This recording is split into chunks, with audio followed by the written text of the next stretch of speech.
Hello friends, welcome back to my channel tuition of love থেকে আমি রায়া। আশা করি তোমরা সবাই ভালো আছো। তোমাদের ভালোবাসা আশীর্বাদ নিয়ে আর ভগবানের আশীর্বাদ মাথায় নিয়ে আমিও অনেক অনেক অনেক ভালো আছি। আজ সকালটা তোমাদের সাথে শুরু করলাম পুরো নতুন একটা জায়গা থেকে। আমিও ভাবিনি জানো তো যে আজকের দিনটা হঠাৎ এতটা ভালো করে শুরু করতে পারবো। এখন ঘড়িতে প্রায় 12টা বাজে। আমি আর ভাই বেরিয়েছিলাম ভাইয়ের একটু দরকারে। ফেরার পথে দুজনেরই যে কি যে হলো বুঝতেই পারলাম না। কোনো কিছু প্ল্যান ছিল না জানো তো। তবে কেন আজকের দিনটার কথা বারবার বলছি জানো তো, সময়ের হাত ধরে আজ পৃথিবীর বুকে 24টা বছরের গণ্ডি পার করে ফেললাম। নেহাতি খুব কম সময় কিন্তু না। মেয়ে বলে হয়তো সময়ের মাপকাঠিতে মাপলে বয়সটা অনেকটাই বেশি বলে মনে হয় কারোর কাছে যদিও। তবে এই জায়গাটা কিন্তু আমাদের এখানে বেশ পরিচিত, শিবতলা নামে জানি। ছোটবেলা থেকেই এই রাস্তা দিয়ে যাতায়াত করি ঠিকই, কিন্তু খুব একটা এখানে এসে দাঁড়ানো হয় না। ভাইয়ের দৌলতে আসা, যদিও ভাইও একই কথা বলবে যে আমার দৌলতে ওর এখানে আসা। ও এখান থেকে যাওয়া আসার সময় প্রায়ই দেখে যে সবাইকে সাঁতার কাটতে, তবে ওরও ইচ্ছা করে, তবে প্রকাশ করে ওটা হয়নি কোনোদিনও।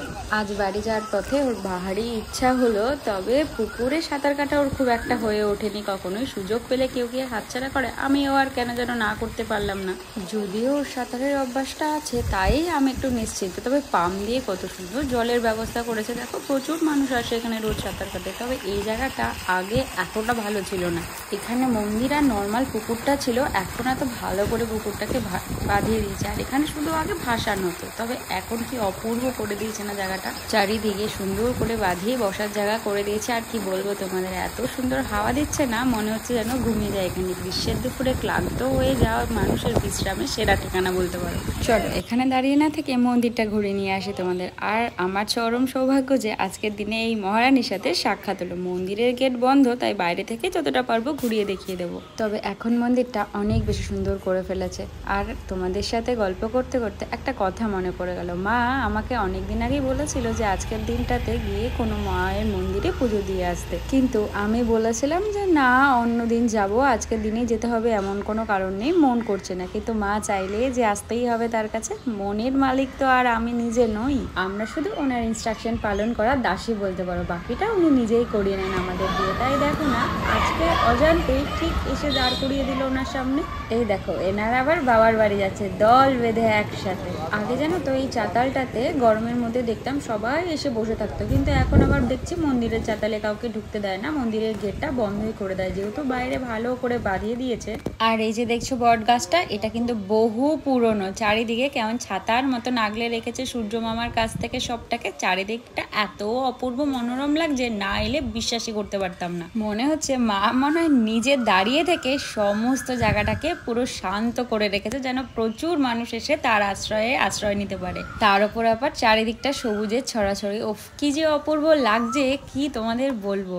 অজান্তেই এখানে দাঁড়িয়ে মনটা ভালো হয়ে গেল জানো তো। তোমাদের নতুন একটা ঠিকানায় আমার সাথে ঘুরিয়েও নিয়ে আসলাম। আমি ফটোশুটের জন্য কত যে লোকেশন খুঁজি, তবে নিজের বাড়ির পাশে যে এত সুন্দর সুন্দর জায়গা থাকতেও পারি না কিছুই করতে। ওই যে সঙ্গীর অভাব জানো তো। চারিদিকটা প্রচুর রোদ, পুরো খা করছে চারিদিকটা। তবে এখান থেকে এক পাও নড়তে ইচ্ছা করছে না, এত শান্তি লাগছে এখানটা।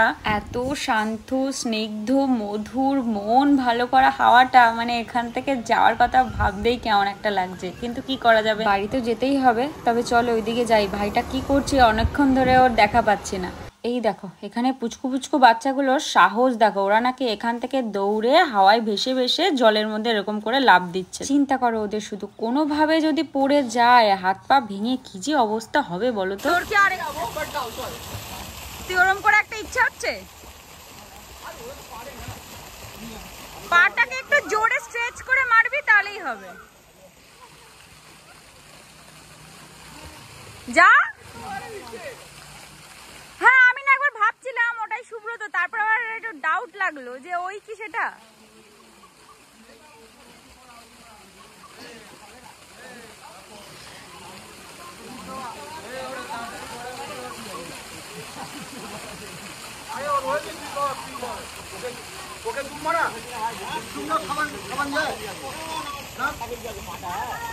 যা দৌড়ে, জোরে দৌড়ে আসবি, জোরে। আগে দেখে নে কেমন করে হচ্ছে তারপরে কর। আগে দেখে নে কেমন করে করছে তারপরে কর। কতটা স্ট্রেচ করছে একবার দেখে নে। তুই তো স্ট্রেচ করেছিস, দেখে নে।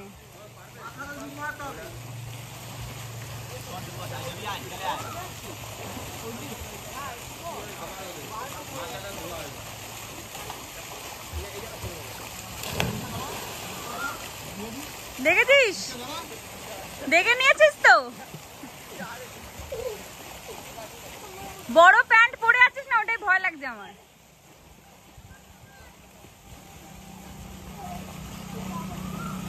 কি ওর শখ একটা বাজে। এই দেখো ওনাকে এখান থেকে লাফ দিয়ে ওই ধুরুম করে জলের মধ্যে পড়বে, সেইটা নাকি ওর একটা বড় মজার জিনিস, ভাবতে পারছো? আর যেখান থেকে দেখছো না সবাই দৌড়ে এসে নামছে, সেই জায়গাটা কেন এমন করা বলো তো? ওই যে তোমাদের বললাম না এখানে ভাসানো হয়, ওই জায়গাটা দিয়েই ভাসানে ঠাকুরগুলো নামানো হয়।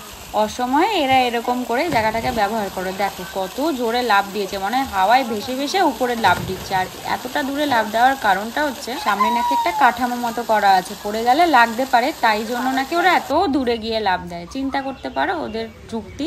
ও তো একবার জলে নামলে উঠবেই না, আর ওকে বলে লাভ নেই, আমরা সবাই এরকমই। আমি এখন সুযোগ পাচ্ছি না বলে ওর কথা বলছি, নাহলে আমিও একই রকমই। আর এদিকে কেক, হেলমেট, বই, খাতা সব নিয়ে আমি নাকি দাঁড়িয়ে আছি। এই যে এতক্ষণ চরম জলে লাফালাফি করার পর এখন ওর সময় হয়েছে জল থেকে উঠে এবার বাড়ি যাওয়ার জন্য। কিন্তু ভাবো ও প্যান্ট কিন্তু এইটাই এনেছে, ওই প্যান্টটা ভেজা প্যান্ট পরেই এখন বাড়ি যাবে। শুধু জামাটা খুলে ও জলে নেমেছিল, এখন জামাটা অগত্যাই পরে নিয়েছে আর আমাকে ওর পেছনে বসতে হয়। ভাবো আমি পুরো ভিজিয়ে বাড়িতে যাব।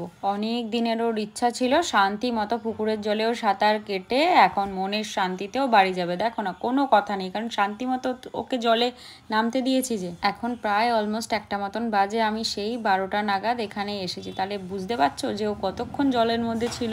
তাও আবার অনেক ডাকাডাকি করে মেজমার ভয় দেখিয়ে ওকে জল থেকে তোলা হলো, নাহলে এখনো জল থেকে উঠতো না। আর এদিকে মেজমা তো জানেই না যে ও কি অপকর্ম করে যাচ্ছে। বাড়িতে আসলাম আর আজকে বার্থডে বলে আমার আজকে কিচেন থেকে ছুটি। আজকে সবকিছু মায়ের রান্না বান্না করছে, আর মানে স্পেশাল কিছু এমনি হচ্ছে না। মা ওই 5 রকম ভাজা, সকালবেলা মা উঠে পায়েস রান্না করেছে, সেটাকে আবার সুন্দরভাবে ডিস্ট্রিবিউট করেও রেখে দিয়েছে একদম আলাদাভাবে। আর রান্না হচ্ছে, বাবা আজকে ইলিশ মাছ নিয়ে এসছে। আর আমি তো ইলিশ মাছ খেতে অতটা ভালোবাসি না, আমার বাসি মানে এরকম না, মানে গলায় কাটা ফোটার ভয়ে আমি খাই। মানে আগে ভালোবাসতাম, এখন একটু কাটার ভয়ে আমি খাই না। কারণ মানে অনেক বছর আগে আমার গলায় এমন কাটা ফুটেছিল ইলিশ মাছে, সেটা 3 দিন ছিল। সেই ভয়ে আমি ইলিশ মাছ খাওয়াটা একটু কমিয়েছি। নাহলে আগে আমি 2টো ইলিশ মাছও খেতাম। মামা বাড়ি গেলে মেজো মামাকে বলতাম, আগে মনে পড়ে মামা ইলিশ মাছ আমার জন্য আনবে। তো এই আর তা দেখিয়ে দিই আজকে কি কি রান্না হচ্ছে। এটা কি মা? কি শাকে? পালং শাক হচ্ছে। মা আবার বিটরুট জুসে নাকি বলছে পালং শাক দেবে। আমি আজকে বিটরুট জুসটা নিয়ে গিয়ে ভালো হয়েছে, গাড়িতে আস্তে আস্তে খেয়ে নিয়েছি। ওকে কোথায় না রাখলাম, নিয়ে এসছি। ঠিক আছে। আর এইটা হচ্ছে এই যে মাছ, ইলিশ মাছ আর কাটা মাছ। আমি মাকে বললাম দুটোই আমাকে ভাজা দিও। অবভিয়াসলি আমার জন্য মাথাটা রেখো, মাথাটা খাবো।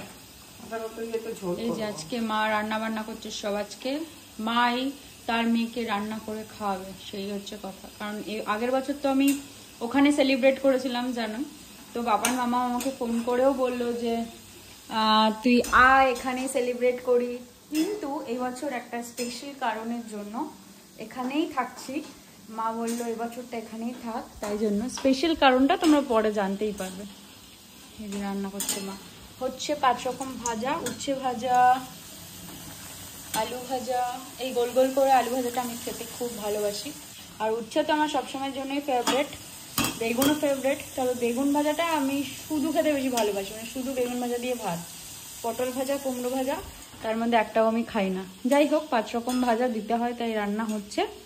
তারপরে যখন আবার ঠিকঠাকভাবে স্নান টান করে এসে পুজো টুজো দিয়ে সবকিছু করবো, তারপরে তোমাদের সাথে আবার আসবো। এই যে এদিকে আমি স্নান টান সেরে পুজো কমপ্লিট করে বসলাম আমার আজকে লাঞ্চের জন্য। বার্থডে তো সব রকম ভাজা থাকে, যেন উচ্ছে ভাজা, এদিকে মাছ ভাজা। আর বাবা যেহেতু ইলিশ মাছ এনেছিল নিজের পছন্দের, তাই আমি মাকে বলেছিলাম তুমি ইলিশ মাছটাও ভাজা করে দাও আমার জন্য। আর বাটিতে যেটা দেখছো ওটা ইলিশ মাছের মাথা, আর আমি তো মাথা খেতে বেশি ভালোবাসি, তাই বললো মা মাথাটা ওখানেই দিয়ে দিচ্ছে। বাবা অন্যান্য দিন আগে খেতে বসলো, আজকে কিন্তু বাবা আমার সাথে খেতে বসেছে। বার্থডে গার্ল বলে কথা, তো স্পেশাল লাঞ্চ আমার।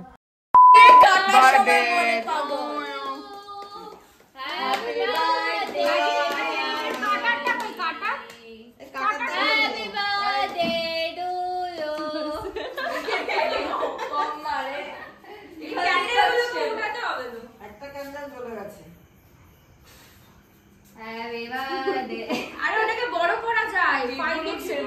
Happy birthday to you. আর কেকটা ফ্রিজে রাখার পর কেকটা happy birthday, happy birthday, happy birthday to you. আমি করতে চাইলাম, এই এমন গান হচ্ছে আমি সবে থেমে গেলাম। তোকে দিয়ে স্টার্ট, বড় দিয়ে স্টার্ট নে, তারপর 3 না। তোমার আইসক্রিম আছে দিতে? খেলে খেলে খেলে পুটিস মানে ভাই পুরোটা চেটে নিস না। সবাই মিলে একটু তোর ওরা ইসে দে।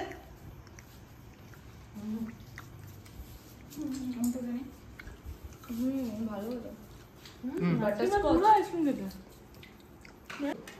আরে এইটা জ্বালিয়ে দাও এটা। ও ওই তো ভাই ভাই দাঁড়া, মুখে মাখাবি না। আরে এটাকে আমি এখানটা কেন দে? জল রে ভাই জল। দাঁড়া দাঁড়া, না না ঠুসে দিবি না। গায়ে মায়ে মাখাবি না, মুখের মধ্যে হচ্ছে কিন্তু কন্টিনিউয়াস। এইসব মাখাবি না। আমার রিজিউম করি। না, না, দিস না, দিস না, এগুলো কেন করিস? আচ্ছা, আশীর্বাদ করে নিই তো। মুখের মধ্যে গোটা মোটা ওঠে। তাহলে পুরো মুখে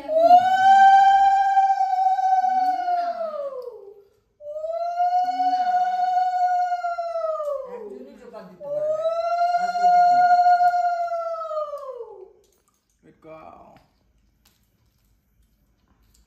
हम देखिए साने पे ना কি বকে টানা টানা আমাকে দেখা যাচ্ছে কি? হ্যাঁ অবশ্যই। বাবা একটা ভালো রান্না করেছে।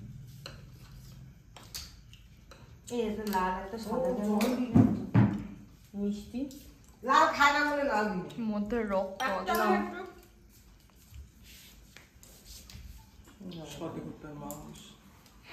না, ও ফার্স্টে মেয়ে হবে, ওর ছেলে হবে। মেয়ে হবে। বার্থডে হবে আর ও আমাকে কেক মাখাবে না, সেটা কোনোদিনই হবে না। আর এইটার যে মিনি ব্লগটা সেটা অলরেডি চ্যানেলে আপলোড করা আছে, তোমরা দেখে নিও। হাসি মজায় ভাই বোনদের সাথে দারুণ একটা দিন কাটলাম ছোট্ট সেলিব্রেশনের মাধ্যমে।